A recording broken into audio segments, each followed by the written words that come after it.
muchas gracias por la invitación. Es un placer para nosotros estar aquí y poder contar un poco lo que son las últimas innovaciones, toda la aportación de la tecnología en el campo de la cirugía maxilofacial. Y un poco más concretamente vamos a hablar de lo que es en el campo de la cirugía reconstructiva facial de cabeza y cuello. Entonces, antes de empezar, os voy a comentar un poco cómo vamos a estructurar un poco nuestra charla. Lo primero, deciros que esto vamos a hablar de cirugía virtual, pero por desgracia esto hay que traducirlo un poco a la realidad y es probable que en la charla pues haya algunas imágenes que a lo mejor no sean muy agradables, porque la verdad que son imágenes quirúrgicas y no sé si todos vosotros estaréis muy habituados a verlas, así que lo siento mucho, pero es que no teníamos otra forma de poder explicar lo que vamos a hacer que poner esas imágenes de la cirugía, y no sé, si a alguno le resulta muy desagradable, pues le podemos dejar unas gafas de realidad virtual de esas y ponerle un vídeo de estos relajantes o algo. Y entonces, bueno, lo primero vamos a hacer un pequeño comentario de las últimas vías de innovación, un poco que la tecnología está aportando al campo de la cirugía. Después hablaremos un poco de lo que más estamos haciendo actualmente, que es la cirugía con planificación virtual. Entonces, no es que sea una cirugía virtual en sí, sino que lo que se hace es una planificación y luego la parte real de la cirugía, como luego os vamos a explicar un poco el proceso, en qué consiste. Y por último, Alberto va a comentar un poco realmente un estudio que dentro de este campo estamos pues un poco poniendo en marcha para tener una evidencia de si la cirugía con una planificación virtual mejora los resultados como pensamos nosotros y como así esperamos que se pueda demostrar, pues mejora los resultados en cuanto a la rehabilitación estética y funcional de nuestros pacientes, mejoras en los tiempos quirúrgicos, etcétera, como explicaremos.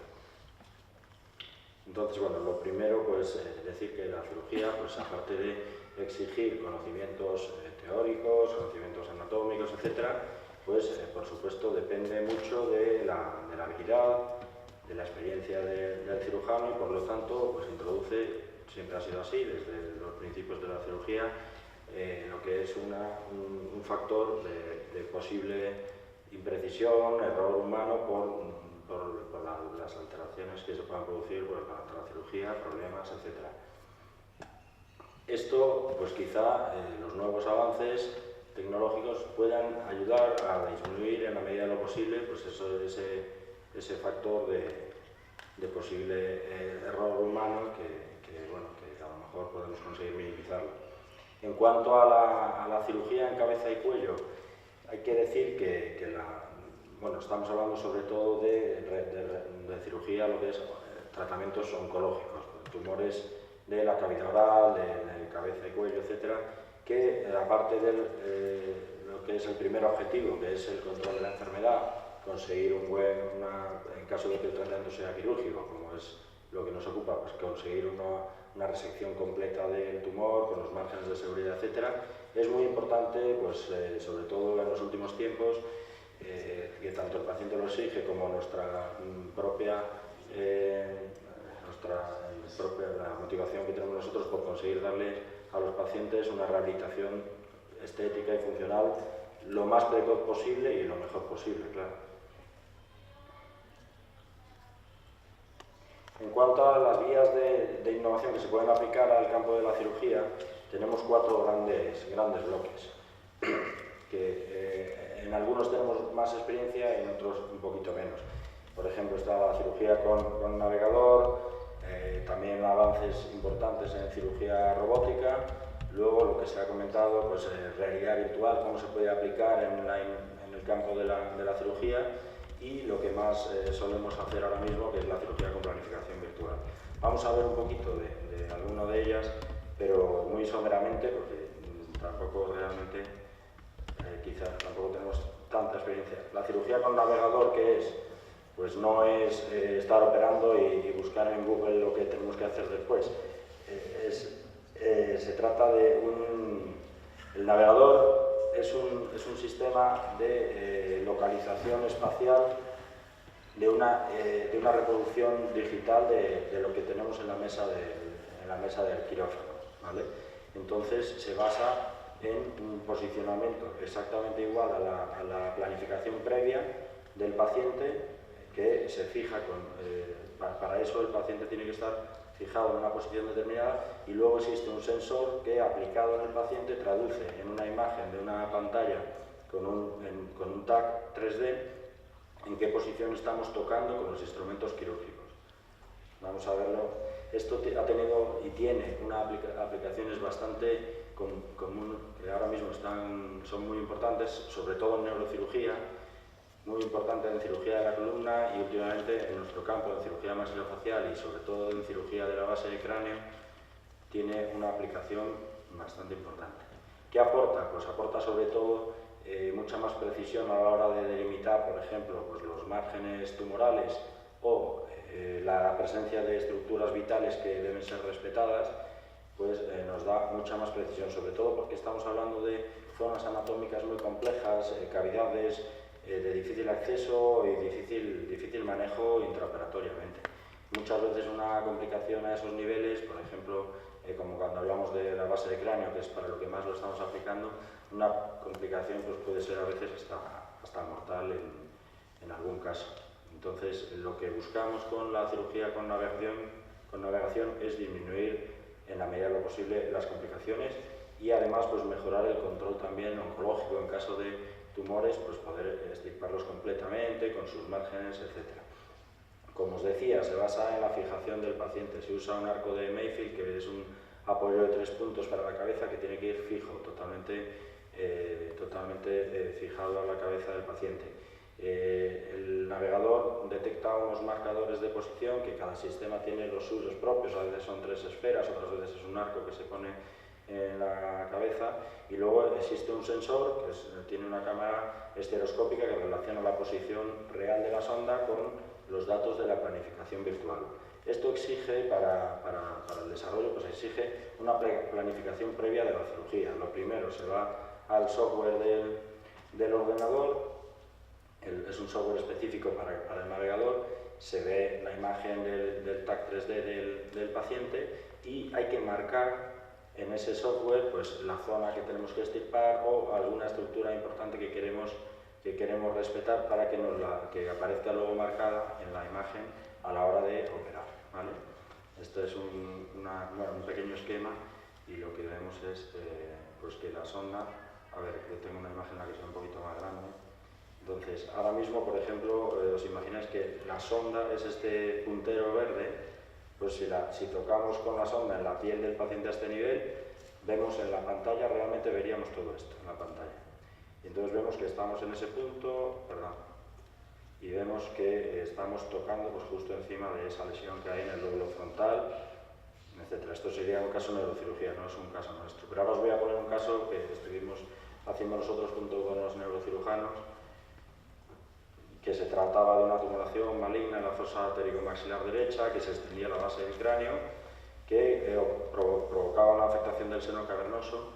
Eso, para la extirpación de esa lesión, pues conlleva pues que haya un riesgo de lesionar la parte intracraneal de la arteria carótida interna, con lo cual pues utilizamos el navegador para facilitarnos el abordaje y el acceso. Entonces, primero marcamos los límites del tumor, como veis aquí.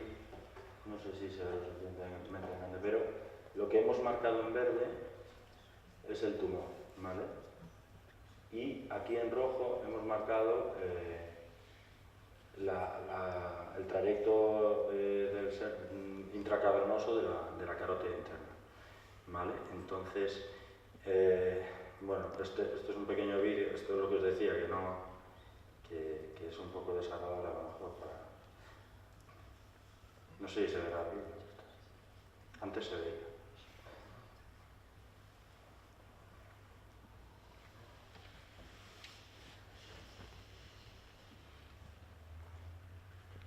Bueno, pues no se ve, así que nada. Entonces, simplemente una vez que estamos en la zona problemática, pues ponemos la sonda y vemos si estamos cerca de la carótida, etcétera, ¿vale?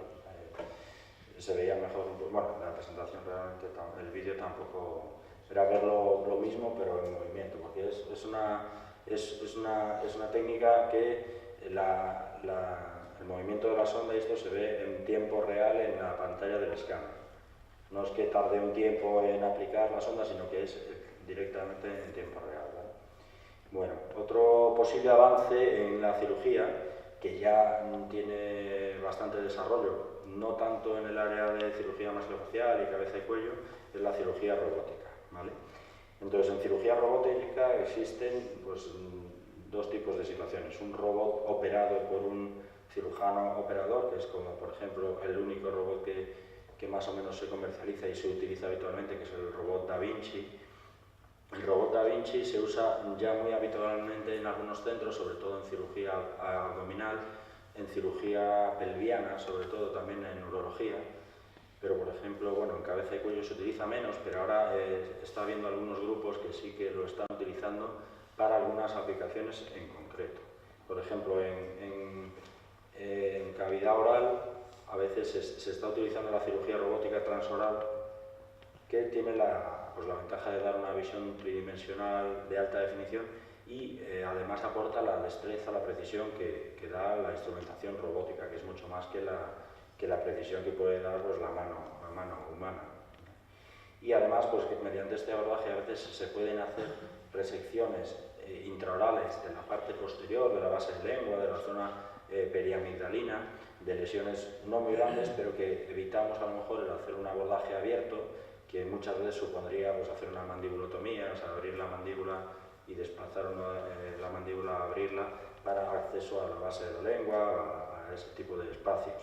Entonces, esa es una aplicación muy importante. Los grupos que tienen experiencia están obteniendo bastantes buenos resultados. Nosotros no lo hemos usado, entonces de esto no podemos hablar. En cirugía robótica, bueno, este es un ejemplo de los brazos del Da Vinci. Tiene unos aplicadores que se llaman como micro wrists, son como muñecas y además tienen 7 grados de movimiento y más incluso que la muñeca humana, o sea que realmente permite mucha flexibilidad y el abordaje a zonas que en condiciones normales serían de muy difícil acceso. Luego hay posibles avances en cirugía robótica que veremos seguramente en un futuro no muy lejano, pues bueno, aplicar el mismo robot u otros a cirugía a la base del cráneo, que todavía no se ha usado mucho. Existen posibilidades como por ejemplo la telecirugía, pues a lo mejor podría ser posible pues, manejar el robot a distancia, no digo desde casa, pero desde cualquier otro centro. Y luego, pues por último, ahora mismo se está estudiando y hay grupos de desarrollo de cirugía robótica autónoma. O sea, por desgracia, no sé si muy pronto o muy tarde, pero yo creo que es bastante probable que al final los cirujanos pues dejemos de existir porque la cirugía la hagan los robots. Yo creo que es en un futuro, pues no, quizá algo lejano todavía, pero seguramente acabará existiendo. De hecho, pues ya existe un robot autónomo que ha hecho una cirugía en un animal, en un cerdo, pues uniendo las dos partes del intestino, por ejemplo, y lo ha hecho el robot autónomamente. Este robot se llama STAR, Smart Tissue Autonomous Robot, y que lo ha desarrollado el Centro Médico Nacional Infantil de Washington y está en el estudio para ampliar sus funcionalidades.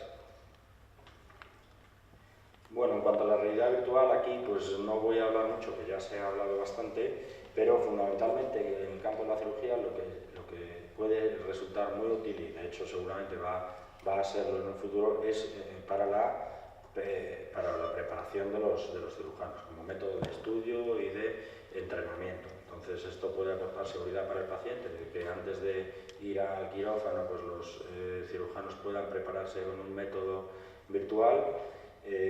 Además de eso, pues puede ser un método para evaluar a los cirujanos, porque se puede hacer un plan de un test para conocer sus habilidades. Actualmente estos métodos son más o menos caros, pero seguramente al final, cuando ya estén más desarrollados, es muy probable que los costes sean menores que la utilización, por ejemplo, de cadáveres, etcétera, para enseñar anatomía. Y bueno, pues como decíamos, seguramente va a ser un cambio en la educación muy importante. Y bueno, pues ahora vamos a pasar un poco a la cirugía con planificación virtual, que esto ya no es un poco tanto el futuro, sino que esto lo estamos haciendo de forma muy habitual en nuestro servicio.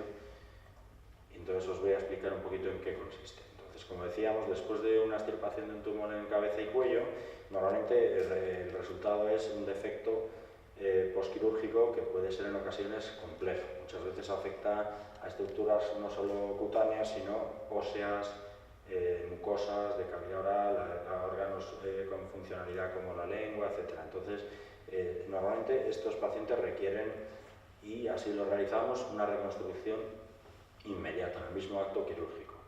Entonces, tenemos muchas opciones reconstructivas, desde pequeños para determinados tipos de defectos. Para defectos pequeños se pueden utilizar a veces colgajos locales y regionales de tejido de zonas cercanas, pero otras veces, para defectos más grandes, hace falta utilizar colgajos de otra parte del cuerpo. O sea, nosotros hacemos mucha cirugía reconstructiva con colgajos libres microvascularizados. Por ejemplo, utilizamos pues, el peroné para reconstruir la mandíbula. Para eso hay que unir los vasos del peroné a los vasos del cuello, porque son tejidos que tienen que estar vascularizados. Estos colgajos pueden ser solo de partes blandas o con hueso, ¿vale? Es diferente porque la planificación virtual normalmente la hacemos cuando son colgajos que incorporan tejido óseo, porque digamos que requieren material de osteosíntesis, requieren instrumentalización, que además aumenta mucho el tiempo quirúrgico en caso de no ser un caso planificado, como veremos ahora. Entonces esto es lo que os decía, pues, para un defecto que sea exclusivamente de partes blandas casi nunca utilizamos planificación virtual. ¿Por qué? Muchas veces no es muy necesario, y además la planificación virtual podría servir para la extirpación, digamos, del tumor, porque la reconstrucción no sería muy útil, pero para la extirpación no es fácil hacer guías de corte que se puedan apoyar en las partes blandas. Nosotros utilizamos en la planificación guías de corte, pero que se fijan al hueso con tornillos, y eso sí nos puede dar una posición fija y se puede conseguir una precisión, pero para las partes blandas sería muy difícil, de momento por lo menos, conseguir unas guías que nos dijeran por dónde tenemos que realizar la extirpación de forma precisa. Entonces, para reconstrucciones óseas tridimensionales complejas, el hacer la cirugía como la hacíamos convencionalmente hasta hace pues, unos años, o incluso ahora, de vez en cuando, pues todavía no hacemos todos los casos con planificación virtual, porque tiene su coste, a veces no hay tiempo para planificarlo, por determinadas circunstancias no siempre lo hacemos así. Entonces, lo que sí vemos es que cuando hay que hacerlo de forma manual, pues puede haber un poquito de más imprecisión, se aumenta bastante el tiempo quirúrgico, es difícil el modelado del material de osteosíntesis, y la adaptación del colgajo al lecho pues, es más compleja. Entonces, lo que hacemos con la planificación son técnicas de CAD/CAM para planificar virtualmente la intervención. Una vez planificada en el software, se desarrolla un material que actualmente se realiza con impresoras 3D y además con impresoras de alta calidad que permiten obtener materiales que se pueden esterilizar, de forma que se pueden aplicar directamente en el paciente, en la cirugía. Pues claro, todo tiene que estar estéril. Antes el problema era muchas veces que no se podía fabricar un material que se pudiera llevar a la mesa del quirófano, pero ahora gracias a las impresoras 3D esto se ha facilitado mucho.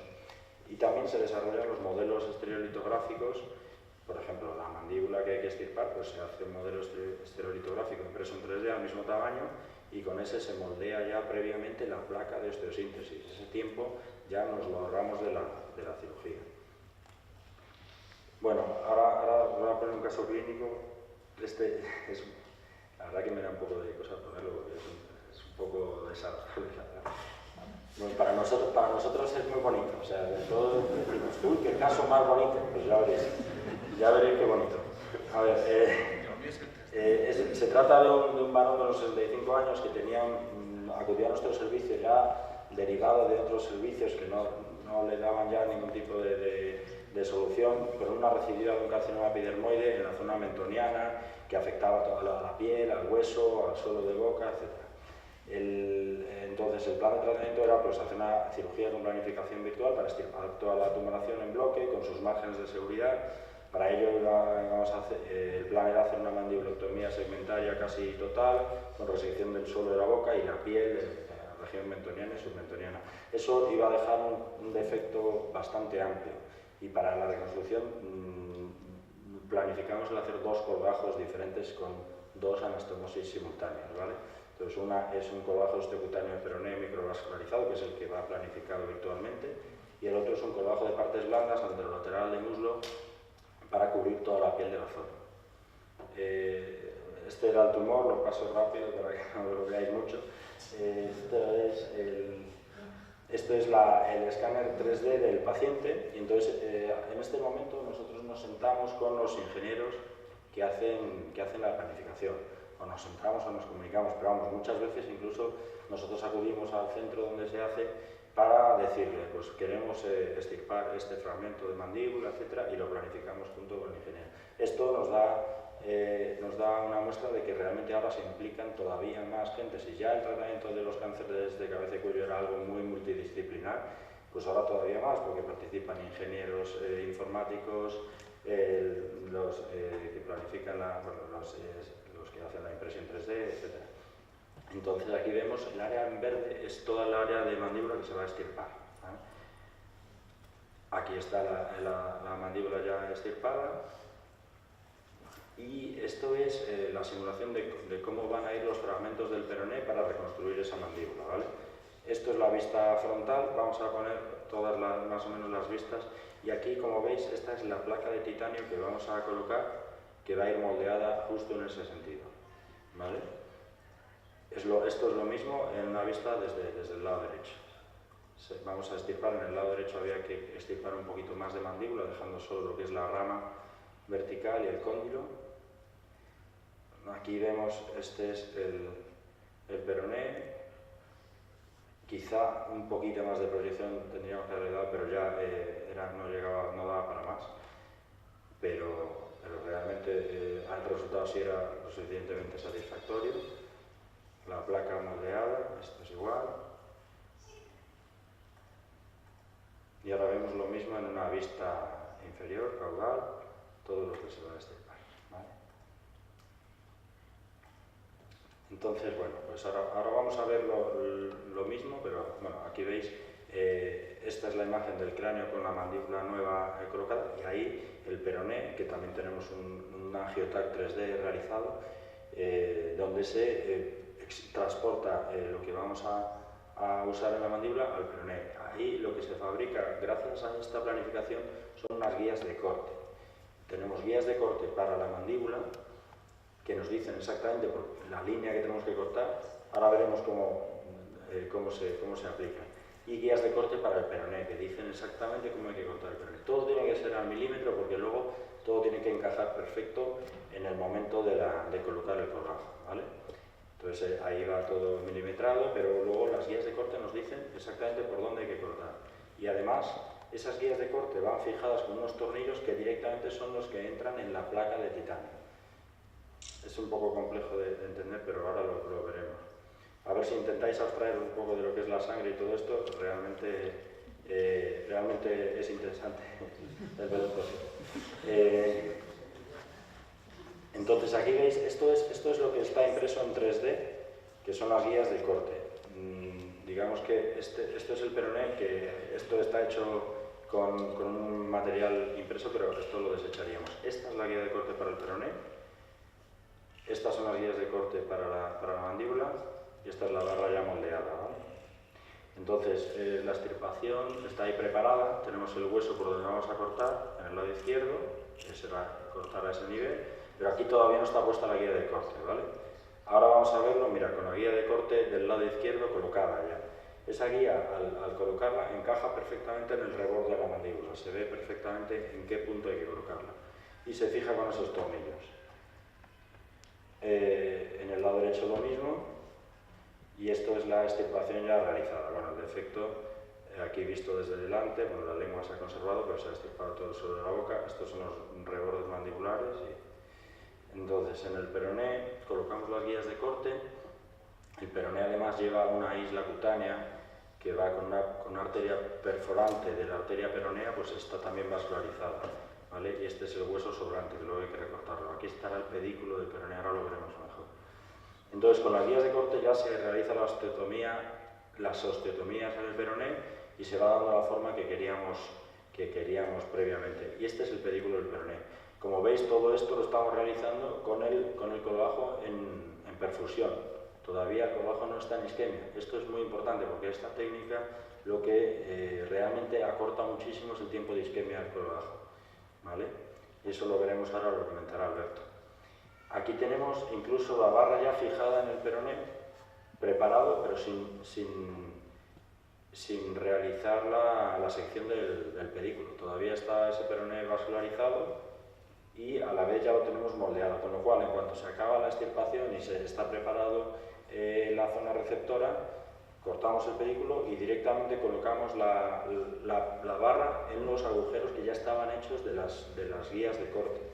O sea, no hay que hacer ningún paso más ya. Una vez que está hecho esto, directamente es coger el colgajo, subirlo a la zona receptora y fijarlo con unos tornillitos. Es decir, se puede tardar, si todo va bien, si está todo perfecto, se puede tardar 2 minutos en colocar el colgajo en su posición. Cuando antes realmente muchas veces pues había que doblar la placa, moldearla, que cuesta mucho, se tarda mucho, entonces pues ahí pues podemos ahorrar hasta 1 hora, hora y media de cirugía. Entonces ahí tenemos el colgajo colocado con la barra fijada y como veis pues era la posición que habíamos planificado y los agujeros coincidían perfectamente con los agujeros que estaban previstos en la planificación. Bueno, después ya se había preparado, como os decía, un colgajo de anterolateral de muslo, que es un colgajo fasciocutáneo basado en una arteria perforante de la rama ascendente de la arteria circunfleja femoral y que colocamos en esta posición. Bueno, el resultado para lo que se ha hecho era muy bueno, lo único, bueno, un poquito la piel roja del labio, pero eso se podría realizar en un segundo tiempo, algún pequeño retoque de eso, pero el resultado fue bastante satisfactorio. Y ahora, pues como os decía, Alberto va a hablar un poco de lo que es el estudio que estamos realizando y que está en fases preliminares, pero que vamos a comentar ahora. Pues buenas tardes a todos. Y bueno, Mario ya os ha contado básicamente en qué consiste esto de la planificación virtual. Nosotros empezamos a utilizarlo hace 1 año y medio, casi 2 años llevamos con esto. Y la primera duda que nos surgió es si era mejor o no a la técnica clásica que normalmente estábamos utilizando. Entonces, realizamos un estudio para comparar las nuevas técnicas con cirugía virtual con las técnicas clásicas y donde mayor facilidad teníamos para hacer este estudio era la reconstrucción de efectos mandibulares con un colgajo de peroné, como se acaba de explicar. ¿Por qué hemos hecho esto? Porque en nuestro día a día no es tan raro ver pacientes con tumoraciones en la mandíbula. Entonces, cada vez los pacientes no solo exigen ya un buen resultado oncológico, sino que también quieren tener un buen resultado funcional y también estético, que cuando salgan del quirófano, después de hacer todo esto que habéis visto, pues se vean relativamente bien. Entonces, ¿cuál era el propósito de este estudio? Comparar las técnicas de cirugía virtual, como ya he dicho antes, con las técnicas clásicas y además siempre con el objetivo de mantener un buen resultado oncológico, un buen resultado funcional y un buen resultado estético. ¿Cómo vamos a realizar el estudio? ¿Cómo lo estamos realizando? Nuestra idea en un principio es comparar 10 casos de cirugía virtual con 10 casos de cirugía clásica. ¿Cuándo hacemos cirugía clásica y cuándo hacemos cirugía virtual? Como os ha comentado Mario, hay veces que por las características oncológicas del paciente, el paciente no puede esperar a mandar el caso a planificar, imprimir las guías de corte y demás y se tiene que operar con urgencia, entonces no nos da tiempo y hacemos la cirugía clásica. Hay otros casos en los que sí que se puede hacer y hacemos la cirugía virtual. Y en todos ellos el procedimiento es una reconstrucción mandibular mediante el tallado de un colgajo libre microquirúrgico de peroné, como el que habéis visto. ¿Qué variables vamos a medir? Pues el tipo de resección que hacemos, el tiempo total de quirófano, el tiempo de tallado del colgajo, el tiempo que tardamos en modelar la placa de reconstrucción mandibular. Si es con una técnica clásica, lógicamente la tenemos que modelar a mano y cuesta porque son placas muy duras que no se moldean fácilmente. Si es con planificación virtual, pues ya bien hecha. Entonces se compara ese tiempo, el tiempo de isquemia, que como comentó Mario es muy importante, ya que cuanto mayor es el tiempo de isquemia, más difícil es que luego el colgajo que vayamos a poner pueda sobrevivir o no. el tiempo de colocación del colgajo en el remanente o en el defecto mandibular que hemos originado, la precisión que tenemos en la adaptación del colgajo, qué incidencias intraoperatorias tenemos, porque claro, esto dicho así queda todo muy bonito y muy fácil, pero luego hay que ponerse a hacerlo y siempre pasan cosas. El posoperatorio inmediato del paciente, seguimiento a la semana, a los 15 días, al mes y a los 3 meses, el resultado estético, el resultado funcional y el grado de satisfacción del paciente según las escalas de calidad de vida. ¿Cómo medimos el resultado estético y funcional? Con un TAC 3D pre y post, sobre todo el funcional para ver cómo está el hueso antes y después, y el resultado estético. O sea, antes hemos visto un caso muy espectacular con un defecto muy grande, pero este paciente pues prácticamente es difícil saber cuál es el pre y cuál es el post. Pero es un paciente operado con técnicas de cirugía virtual. ¿Cómo realizamos la técnica clásica? La técnica clásica sin guías de corte, es decir, nosotros planificamos los márgenes quirúrgicos y cortamos sin una guía. El modelo del tallado del colgajo lo hacemos a nivel intraoperatorio, es decir, cortamos el peroné por donde nosotros creemos que va a quedar bien y luego la placa de reconstrucción la moldeamos nosotros también a mano para que adapte al defecto que se ha originado. ¿Cómo lo hacemos con la técnica virtual? Pues como ya os ha explicado Mario, con un TAC multicorte en 3D que hacemos aquí en el hospital, ese TAC se manda en un CD, se pone en el software que ahora os enseñaré un vídeo de cómo funciona, se imprimen modelos estereolitográficos de las guías de corte e incluso del peroneo, de la mandíbula para verlo en vivo, con tocarlo, cómo quedaría, y las placas de osteosíntesis customizadas. Nosotros decimos dónde queremos los agujeros, cómo los queremos, el tamaño de los tornillos, es decir, nosotros tenemos libertad de elegir cómo queremos hacer toda la cirugía. Este es un vídeo que a ver si se ve de todo lo que os ha explicado Mario en imágenes, pues esto se hace de manera dinámica.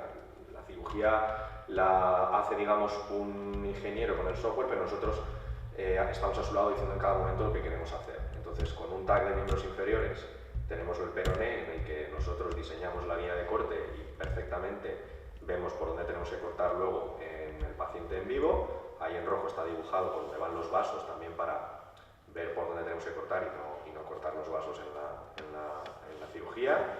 Y después, cómo trasladamos toda esa información al remanente de mandíbula que nos queda una vez que ya hemos hecho la resección. También podemos planificar por dónde queremos que vaya el pedículo, por si queremos que los vasos nos lleguen a un lado o nos lleguen al otro. Y una vez que ya tenemos visto cómo queda, pues ya diseñamos la placa. Incluso también tenemos la libertad de poder diseñar, los puntos rojos son los tornillos que nosotros vamos a poner. Y exactamente esos son los tornillos que pondríamos en la cirugía. En principio, el estudio lo llevamos haciendo desde hace un año. Os voy a presentar unos resultados muy preliminares que llevamos, pero vamos, que todavía nos queda reclutar más pacientes y hacer más casos. Lo más importante de todo y que se ha visto es que el tiempo de isquemia, que es lo que más nos importa a nosotros de cara al paciente, porque es lo que va a determinar la supervivencia o no del colgajo, se ha reducido considerablemente con la cirugía virtual en comparación con las técnicas convencionales. ¿Por qué? Pues porque, como ha dicho Mario, una vez que tenemos todo montado en la pierna, simplemente cortando el pedículo, lo subimos arriba y si todo va bien tardamos 5 minutos en montarlo. De la otra manera pues hay que moldearlo, hay que adaptarlo, esto no encaja aquí, esto queda mal, aquí hay un pico que sobra, se tarda más tiempo. El tiempo de modelado de la placa pues es obvio, con la cirugía virtual no tardamos nada, porque ya viene hecha, entonces directamente la colocamos en su sitio y ya está. Antes, pues la media que nos sale ahora mismo es de unos 27 minutos, ¿vale? Entre que colocamos la placa, la moldeamos. Ahora bien hay placas, las casas farmacéuticas tienen ya placas preformadas que no son customizadas, pero que más o menos tienen la forma de la mandíbula y no es como antes que había que moldear una placa recta entera y colocarla en su posición.